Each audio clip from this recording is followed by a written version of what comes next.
Good morning, everyone, and welcome back to Online 3650. Today, I'm going to start by talking about ways that you can optimize your memory allocator for the challenge assignment. So I'm going to go through the set of slides, which is labeled Challenge 2 Hints. The problem that you're trying to solve is that you are trying to optimize an allocator, and the allocator that you're starting with is not very optimal at all. It's a simple, singly linked free list. That's what you had from the previous homework assignment. Now, as part of Challenge 2, you've already added a mutex to that single shared data structure, or you're starting from the XV6 code, which already has a mutex in it.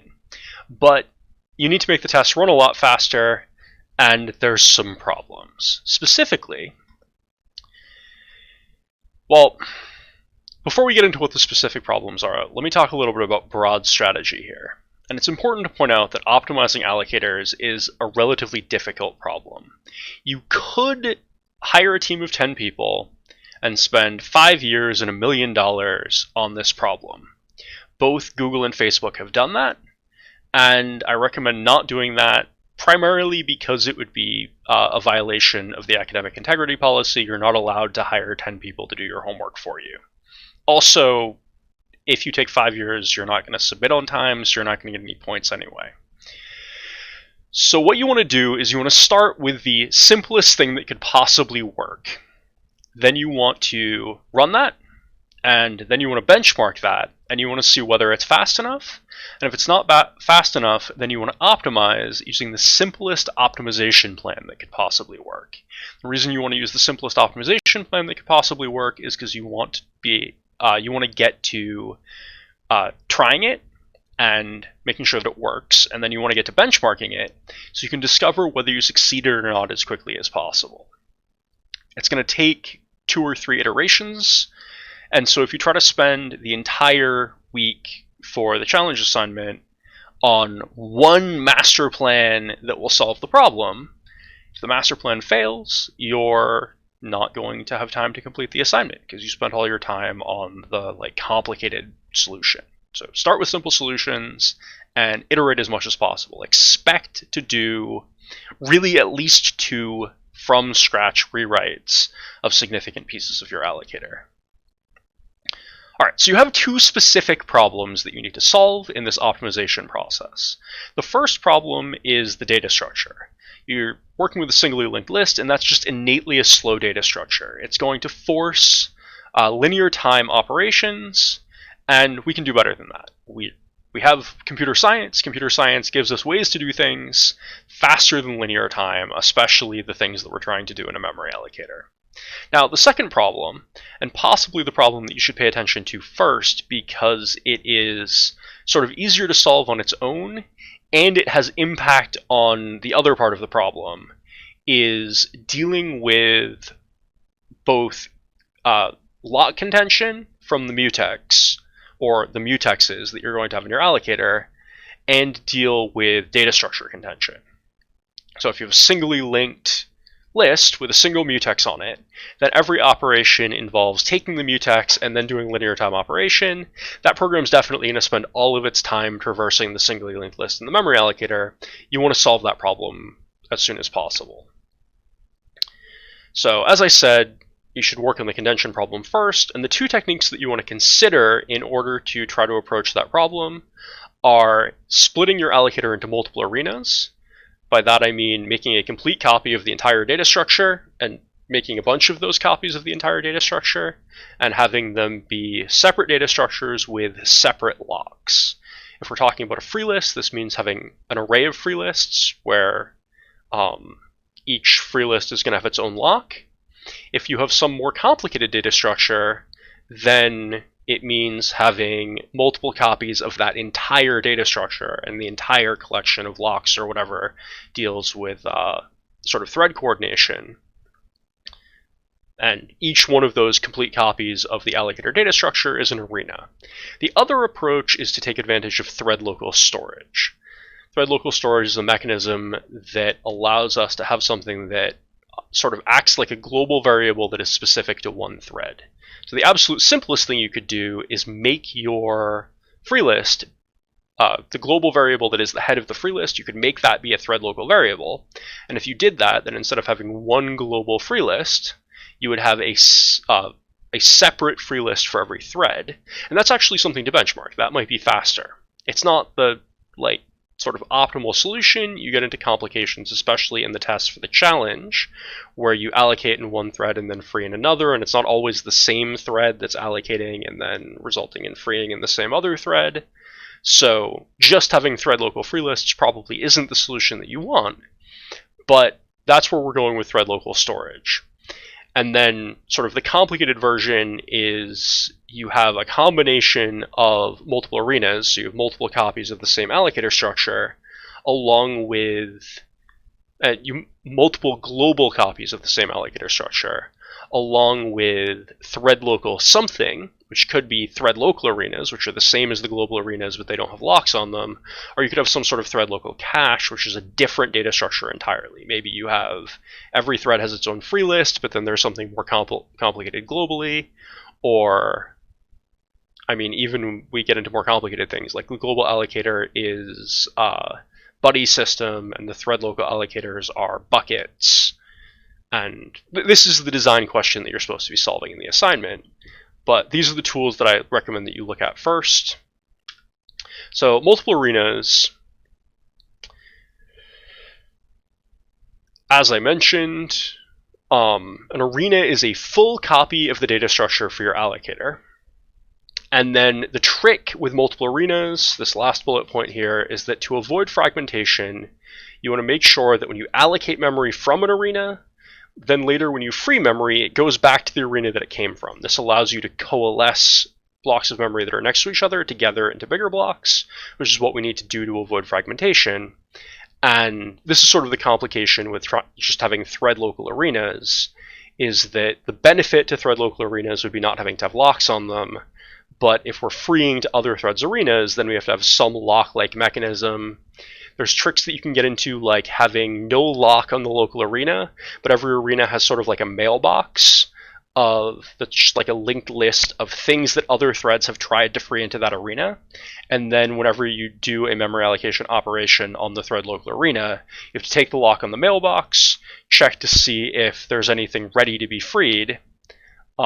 Maybe you just you've taken the lock on the mailbox, you just make a copy of the head of that list to a local variable, you zero that free list and release the lock, and then the next thing that you do is, without holding any locks, traverse that queue, traverse that linked list of mailbox of objects to free, and free them onto your local arena, however that is. Again, there's a bunch of design options here. There's an unlimited design space.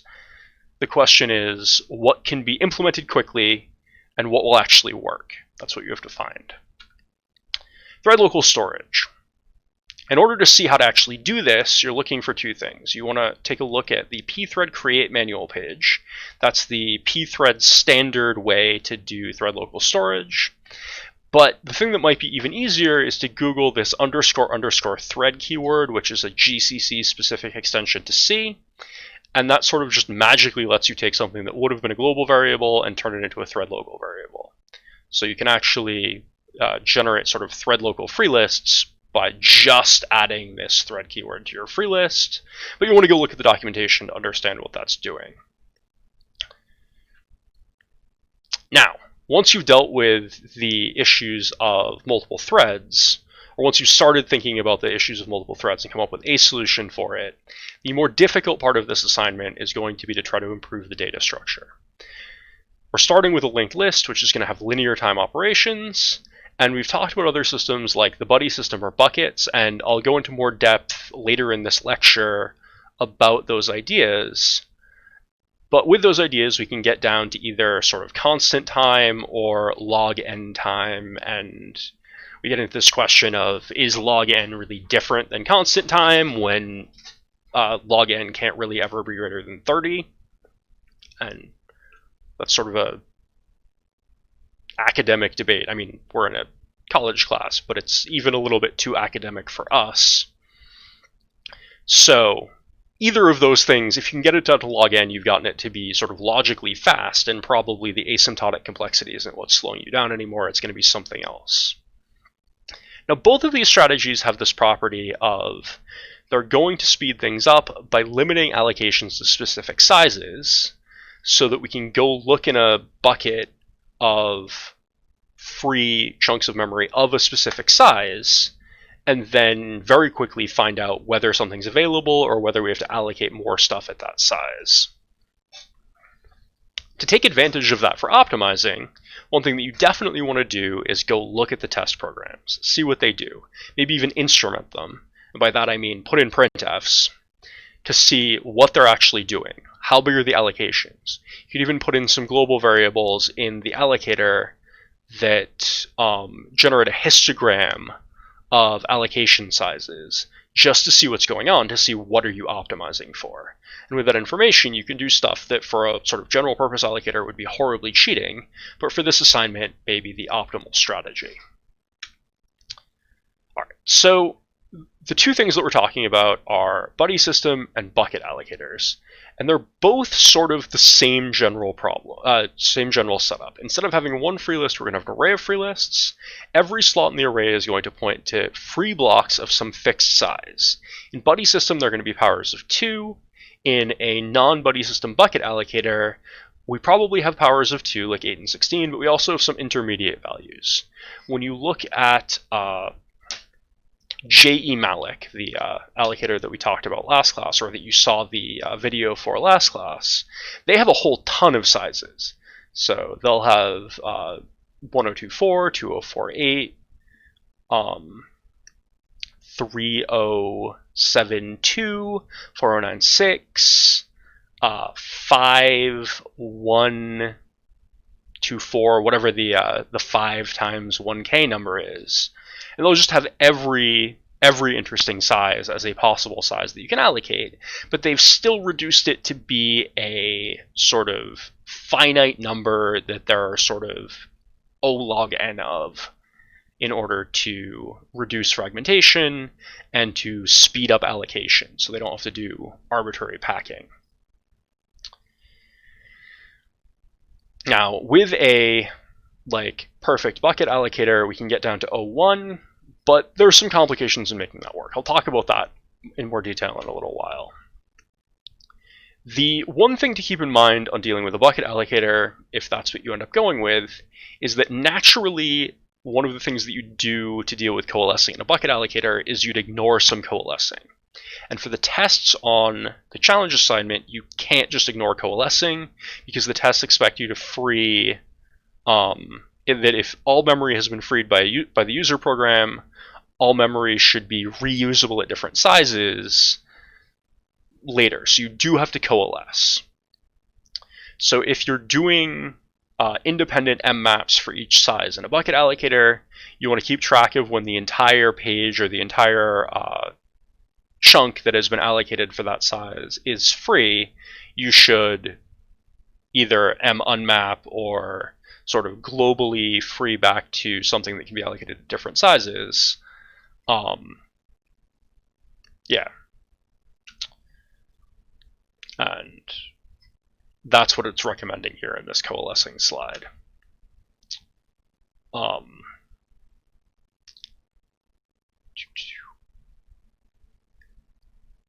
so there is an optimization with metadata. I'm going to draw a picture of that in a little while. The other thing to keep in mind is large allocations.